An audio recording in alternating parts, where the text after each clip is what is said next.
Hola médicos, bienvenidos de nuevo aquí a Red Médica, soy el doctor Treviño y en esta ocasión vamos a revisar el módulo de pediatría con el primer tema que es reanimación neonatal. Debes de saber que pediatría principalmente la vamos a dividir en dos materias, que es neonatología y su parte de pediatría. ¿Por qué? Porque en el ENAM las preguntas suelen ser muy específicas para el área de neonatología. Entonces, una de las primeras cosas que tienes que dominar ampliamente son todas las preguntas que te puedan hacer de neonato. ¿Por qué? Porque son preguntas o son enfermedades que son muy clásicas. Por ejemplo, la taquimia transitoria del recién nacido, el concepto propio de la reanimación neonatal, también saber las enfermedades producidas por hiperbilirubinemia y obviamente las enfermedades del sistema nervioso central. Todo eso te lo pueden preguntar muy fácilmente y suelen ser preguntas súper clásicas. Ya en el aspecto de pediatría, en lo que te debes enfocar es principalmente en infectología pediátrica. ¿Por qué? Porque es lo que más suelen preguntar. Entonces, vamos a iniciar con la presentación de reanimación neonatal. Lo primero que tenemos que saber es que todo el concepto de reanimación neonatal se va dirigido hacia la insuficiencia respiratoria. La placenta como tal va a ser la encargada del intercambio gaseoso. Entonces, quiere decir que si nosotros tenemos insuficiencia placentaria por la causa que sea, hipertensión materna, hemorragia materna, sepsis materna o que tenga alteraciones en el bebé, todo esto va a producir una insuficiencia respiratoria en nuestro recién nacido.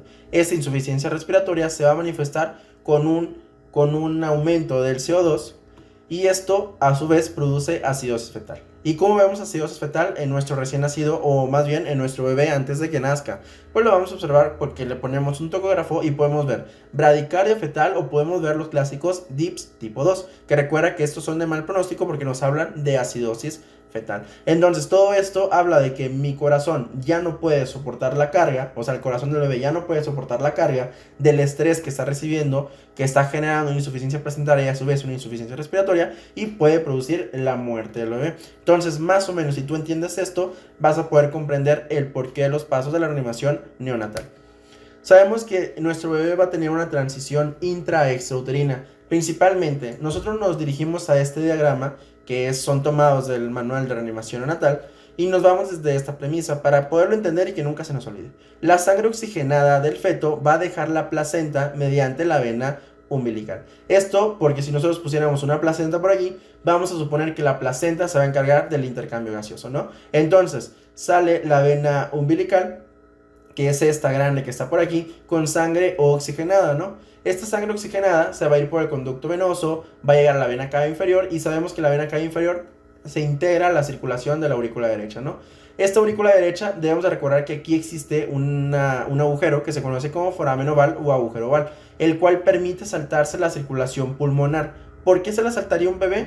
Pues porque los pulmones, viendo al bebé que está intrauterinamente, los pulmones se encuentran llenos de líquido, entonces en esos pulmones no va a ocurrir nada, no va a ocurrir intercambio gaseoso. Entonces la mayor cantidad de la sangre se va a saltar la circulación pulmonar y lo que va a pasar es que va a descender sobre la aurícula izquierda. Ya en la aurícula izquierda va el ventrículo izquierdo ya sabemos que se va a ir hacia la aorta. En la aorta también tenemos una intersección que se conoce como conducto arterioso, el cual lo que permite es que la sangre que se cuela hacia la circulación pulmonar no lleve tanta presión y se pueda salir, ¿no? Es más o menos para lo que sirve el conducto arterioso a grandes rasgos. Entonces esta sangre que pasa ya por la aorta, lo que va a pasar es que va a tener dos caminos.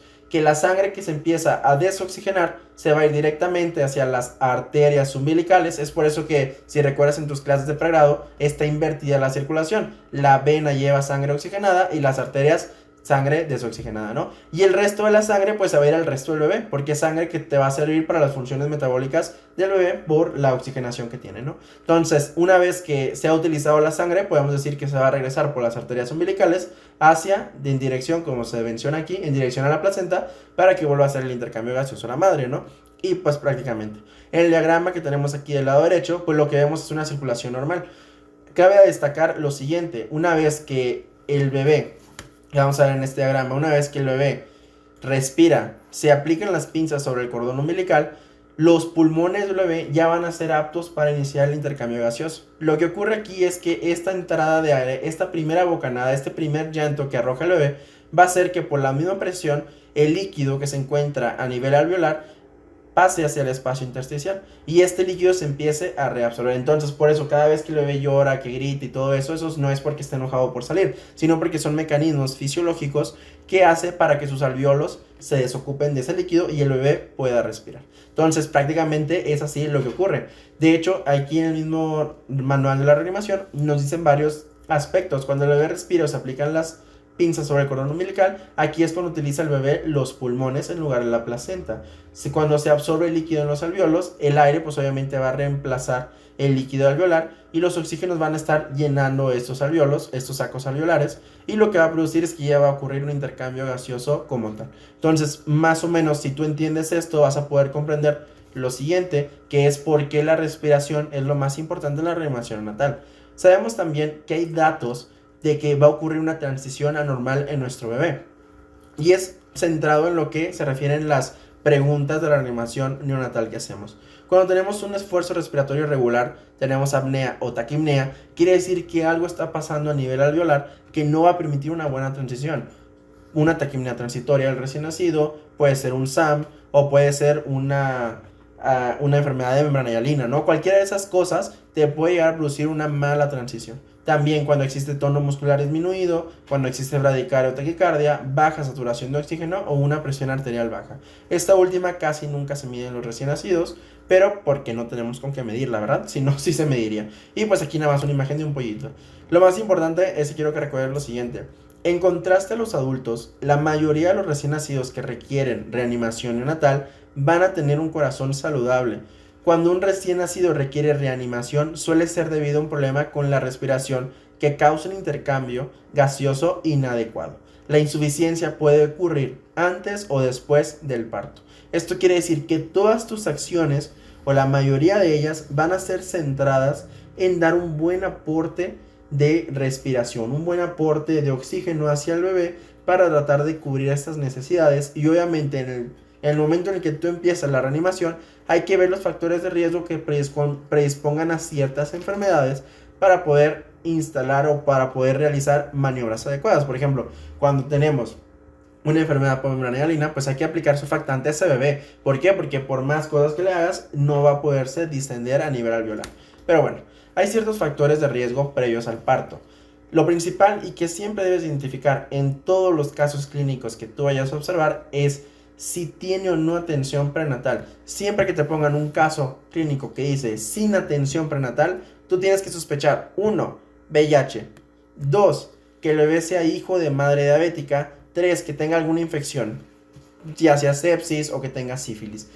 Y ya por cuarta razón, van a ser tóxicos. Tóxicos porque la madre utilizaba algún tipo de drogas, porque utilizaba algún tipo de medicamento o algo por el estilo. También hay que ver la edad gestacional, menores, prematuros o postardíos, la macrosomía fetal, si tienen restricción en el crecimiento intrauterino, si la madre tiene trastornos hipertensivos, el embarazo múltiple, porque recuerda que el embarazo múltiple pues va a ser la necesidad de dobles nutrientes, porque hay 2 chamacos allá adentro, ¿no?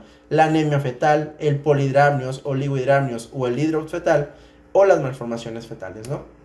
Hay factores de riesgo también durante el parto, como el parto por cesárea de emergencia, el parto asistido por forceps o ventosas, la presentación de nalgas, la distocia de hombros, que tenga un patrón de frecuencia cardíaca fetal, ya sea un DIPS 2 o un DIPS 3, el uso de magnesio, narcóticos, anestesia general. Este lo vas a identificar en los casos clínicos, principalmente en las pacientes que fueron eclámpticas, porque te pueden poner un caso clínico en donde te dicen paciente que tuvo trastorno hipertensivo, que tuvo la necesidad de aplicar medicamentos, y a lo mejor porque tú ya debes de saber que a todo trastorno hipertensivo grave, eclampsia o síndrome de HERP le tienes que dar sulfato de magnesio. Entonces puede incluso que el caso clínico no te diga que le dieron, solo dice le dieron algún medicamento y el bebé nace flácido, ¿no? Tú debes de sospechar que es por el uso del magnesio. Las hemorragias obstétricas, infecciones o el cordón umbilical prolapsado. Entonces, antes de iniciar con todo eso en la reanimación, hay ciertas cosas que también tienes que saber. Por ejemplo, ¿qué preguntas debería realizar antes de todos los partos? Las siguientes o las 4 preguntas iniciales, y que es importante que siempre las realices, porque créeme, cuando estaba de interno me servían bastante para saber cuál era el escenario que te ibas a enfrentar. Y esto lo utilicé cuando me enfrenté a preguntas en los simuladores. La misma teoría la que utilicé en la práctica la utilicé a la hora de contestar los casos y era muy fácil contestarlos. ¿Por qué? Porque ya sabes a qué te enfrentas. ¿Cuál es la edad gestacional esperada?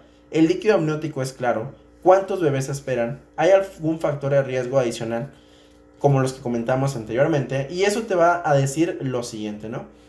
Si tenemos un bebé que no tiene factores de riesgo, sabemos que la reanimación natal se puede realizar con una sola persona, ¿no?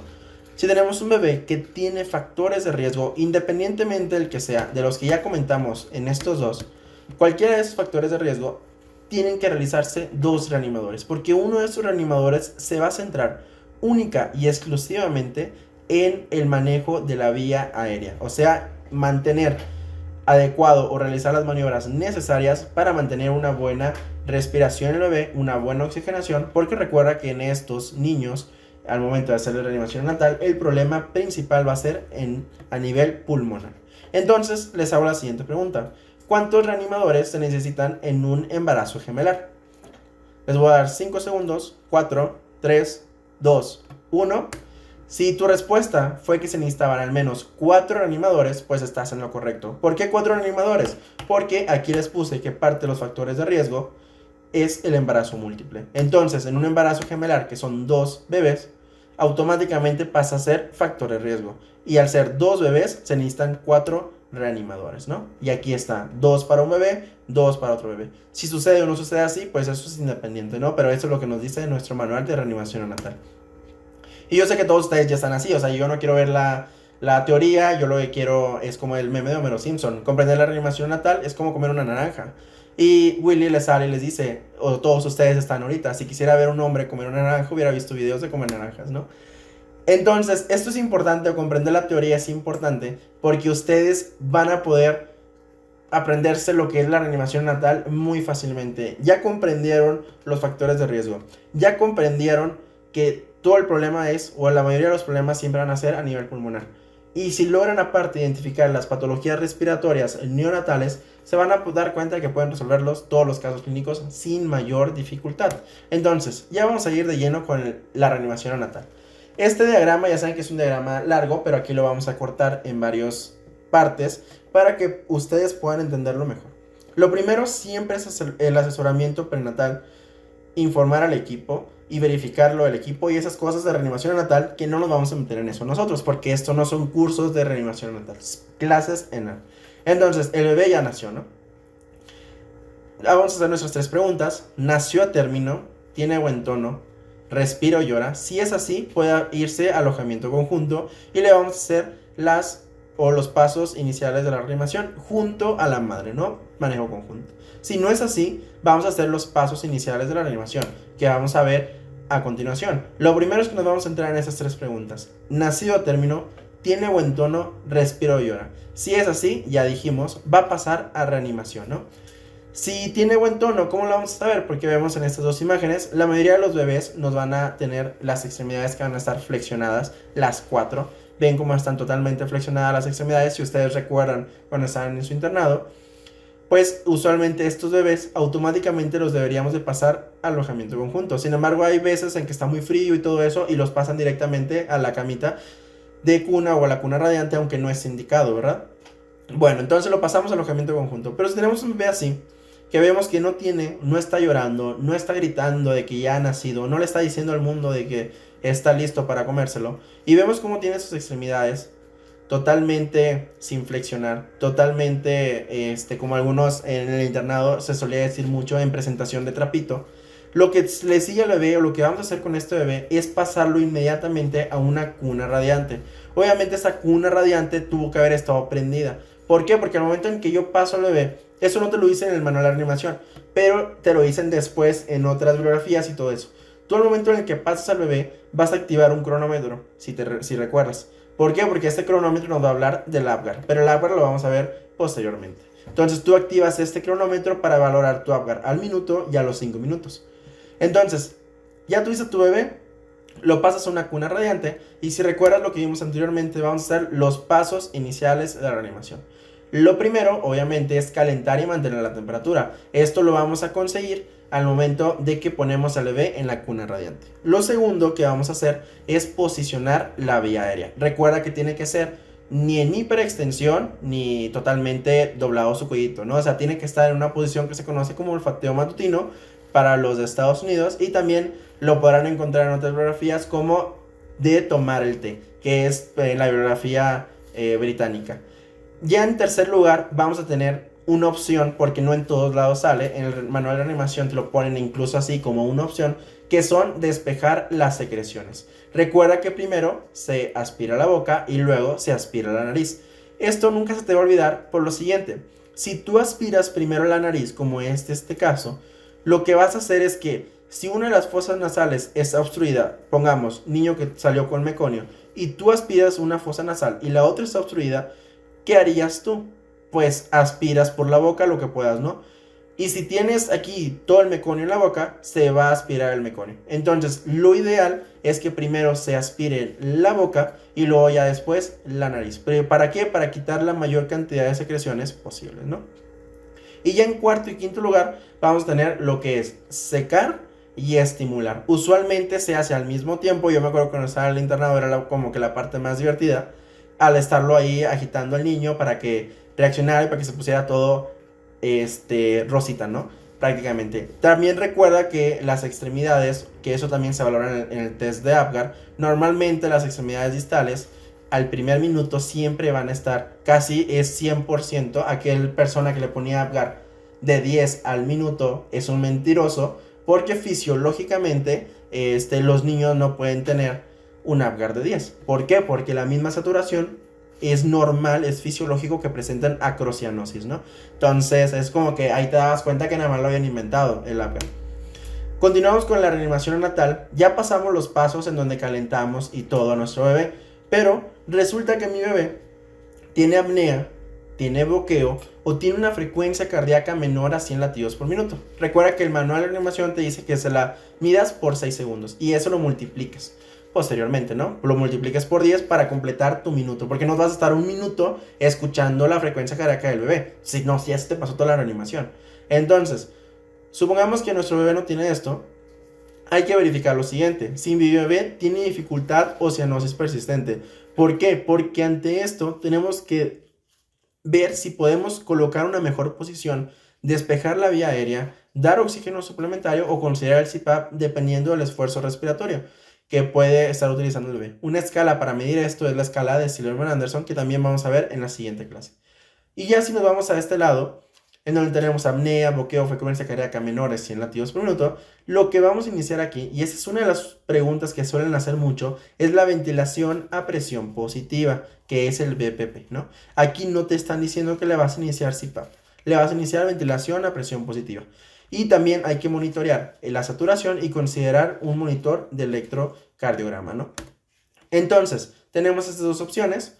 Vamos a considerar lo que es el dar a nuestro bebé ventilación a presión positiva, que puede ser con una mascarilla o puede ser con un tubo en T, o podemos realizar lo siguiente, que es en caso de que tengamos, por ejemplo, nuestro bebé que tiene cianosis persistente o dificultad respiratoria. ¿Por qué? Porque nos vamos a basar en el monitoreo de la saturación, que se tiene que hacer en la mano derecha. La idea de que sea en la mano derecha es para evitar todos los cortocircuitos, porque el cortocircuito aproximadamente está acá. Entonces la sangre preductal, que es precortocircuito, preductos arterioso, no va a estar mezclada ni nada por el estilo. Va a ser sangre real del nivel de oxigenación real, ¿no? Y lo vamos a medir porque sale el tronco brachiocefálico, ¿no? Y se va para la subclavia derecha y ahí la mides, ¿no? Por eso en la mano derecha. Entonces podemos ver aquí niveles de saturación esperados de acuerdo al minuto, los 2 minutos, 6 minutos y así sucesivamente. Por eso es que les digo, al minuto ningún bebé te va a salir con un Apgar de 10. Entonces, esto lo más importante o lo que ustedes tienen que acordar es que en la primera maniobra que yo realizo, que tiene una apnea, tiene bloqueo, frecuencia cardíaca menor a 100 latidos, lo siguiente que yo voy a realizar es dar ventilación a presión positiva. Esa es tu respuesta y eso es lo que tienes que contestar, porque usualmente esta es la primera pregunta que te suelen hacer de reanimación neonatal. Ya posteriormente suele venir una pregunta que hacen mucha énfasis en este manual, que es ¿qué hago si mi bebé tiene meconio? Si el bebé tiene esfuerzo respiratorio y está vigoroso, lo único que vamos a hacer es aspirar las secreciones y pasar con la mamá. O sea, prácticamente lo que es la forma rutinaria, ¿no? Si el bebé no tiene esfuerzo respiratorio, le vamos a hacer una reanimación normal. ¿Qué quiere decir esto? Antiguamente, o tú viste en el internado muy probablemente, que al bebé le hacían una intubación orotraqueal o una exploración por laringoscopía, y lo que hacían era meter un tubo de aspiración, ¿no? ¿Para qué? Para remover todo ese meconio. El problema que se evidenció en este manual de reanimación, o por qué justifican ellos que no se debe de hacer eso, es que es peor la hipoxia del tiempo en el que intubas, del tiempo en el que comienza la aspiración, que el riesgo que va a producir el SAM. Entonces, ese primer minuto, esos primeros 2 minutos que le causas asfixia al bebé, porque ni lo dejas respirar y lo estás nada más aspirando, le va a producir una asfixia neonatal que va a tener repercusión a todos los órganos. Entonces, lo que dice tu manual de reanimación natal es que al bebé se le va a hacer la reanimación normal. Le vas a aspirar las secreciones con tu aspirador de secreciones y ya está. ¿Por qué? Porque es más importante o es mejor a nuestro bebé mantener una buena oxigenación que estar pensando si aspiró o no aspiró meconio. Además de que ya en los estudios controlados se dieron cuenta de que no cambia el pronóstico de los pacientes al realizar una intubación de forma rutinaria y o aspiración traqueal. Entonces, no se te olvide eso. Ya lo que contestas tú en el ENAN, eso ya es decisión tuya, pero aquí lo que dice el manual de reanimación, tú ya lo sabes. Entonces, vamos a continuar a nuestro bebé. Sabemos que ya le hicimos esto, le hicimos la ventilación a presión positiva, nos quedamos en este paso. Y resulta que mi bebé sigue teniendo una frecuencia cardíaca menor a 100 latidos por minuto, ¿no? Entonces, una vez que nuestro bebé tiene una frecuencia cardíaca menor a 100 latidos por minuto, lo que tenemos que hacer, lo primero es verificar el movimiento del pecho para saber si nuestra mascarilla que hemos colocado, nuestra ventilación a presión positiva, está bien hecha, ¿no? O sea, nuestro bebé lo estamos pudiendo realizar que pueda respirar adecuadamente. Posteriormente lo que tenemos que hacer son los pasos correctivos de la ventilación, que estos son lo que se conoce como Mr. Sopa. Esto la verdad no lo suelen preguntar nada, pero sí es importante que más o menos lo identifiques porque es algo que podrías tú necesitar hacer a la hora de estar contestando el examen. Son muy sencillos, si tiene la máscara hay que ajustarla, reubicar la vía aérea, se le hace una prueba de ventilación a presión positiva, vemos los movimientos del pecho a ver si está pasando el aire, se le hace succión en la boca y en la nariz, la boca abierta, porque hay que cerrar esta boca. Hay que mantener la presión adecuadamente, se le puede incrementar la presión a 5 a 10 centímetros o una vía aérea alternativa, que es la colocación de un tubo endotraqueal o una máscara laringea. Posteriormente de esto, si nuestro bebé no mejora con nuestro Mr. Sopa y tenemos una frecuencia cardíaca menor de 60 latidos por minuto, aquí lo que tenemos que hacer es intubar si todavía no se hace, realizar las compresiones torácicas, coordinar la ventilación a presión positiva, administrar oxígeno al 100% y si es posible un monitor de electrocardiograma. Si nos encontramos en este limbo, que es de 100 a 60 latidos por minuto, hay que volver a hacer nuestros Mr. Sopa porque a lo mejor algo de esto estamos fallando, ¿no? Entonces, una vez que estamos ante este paso, que estamos ante una frecuencia cardíaca menor de 60 latidos por minuto, vamos a iniciar las contracciones o las compresiones cardíacas, ¿no? Hay dos formas, esta forma en que están los dos pulgares uno al lado del otro y la otra es con los dos dedos, ¿no? Con el segundo y el tercer dedo. La idea es de que recuerdes lo siguiente, sean 3 compresiones más una ventilación cada 2 segundos, ¿de acuerdo? Entonces, esto es lo más importante porque esto es lo que así tal cual es como te lo van a llegar a preguntar. Y luego pasamos a lo siguiente, que si nuestra frecuencia cardíaca, a pesar de las contracciones, sigue estando menor de 60 latidos por minuto, lo siguiente es administrar adrenalina intravenosa. Esto es importante que lo conozcas, no tanto, pero sí al menos que identifiques que existe una vía intravenosa, una vía intraósea y una vía intratraqueal. Estas son las dosis que se suelen administrar. Endotraqueal de 0.5 a 1 y intravenosa o intraósea de 0.1 a 0.3. Es un poco mayor la dosis endotraqueal y usualmente es la que utilizan, ¿no? Entonces, lo siguiente también es importante, hay que considerar que si nuestra frecuencia cardíaca está debajo de 60 latidos por minuto, hay que considerar la presencia de hipovolemia o considerar un neumotórax, ¿no? Entonces, esto, hipovolemia, lo vamos a resolver de la siguiente forma. Con soluciones salinas, que puede ser, o lo vamos a administrar aproximadamente de 30 a 60 mililitros y se debe administrar durante 5 a 10 minutos. Es importante tener cuidado con los recién nacidos que son menores de 30 semanas de gestación y obviamente los expansores de volumen se pueden administrar de forma intravenosa o intraósea. Si sospechas de una anemia, eso también puede ser alguna preguntilla por ahí, se le tienen que administrar glóbulos rojos empacados, 0 negativo, ¿no? O negativo, como lo quieras decir. Se indica la expansión en casos de emergencias en que el bebé no responde a todo lo que pudiste haber hecho, o si hay signos de choque o antecedentes de una pérdida de sangre de forma aguda. Y bueno, ya es la última diapositiva. ¿Cuándo detener la reanimación neonatal? Si se confirma la ausencia de una frecuencia cardíaca luego de 10 minutos de reanimación, es razonable detener los esfuerzos de reanimación. Sin embargo, la decisión de continuar o suspender debe ser de forma individualizada. Esto es como que uno de los temas, no creo que sea algo para la ENARM, pero sí es como que uno de los temas que veías a la hora de estar haciendo tu reanimación neonatal, ¿no? Y que siempre es importante saber cuáles son los tiempos en los cuales el beneficio ya no supera al riesgo que va a tener ese paciente en caso de salir de la reanimación. Pero bueno, esos son otros temas que hablaremos ya en otras pláticas posteriores. Y bueno, con esto me despido de ustedes. Espero que la clase les haya gustado, les haya servido. Cualquier duda, queja o aclaración, ya saben que son bienvenidas en la sección de los comentarios. Y pues nos vemos en la siguiente clase. Chao, chao.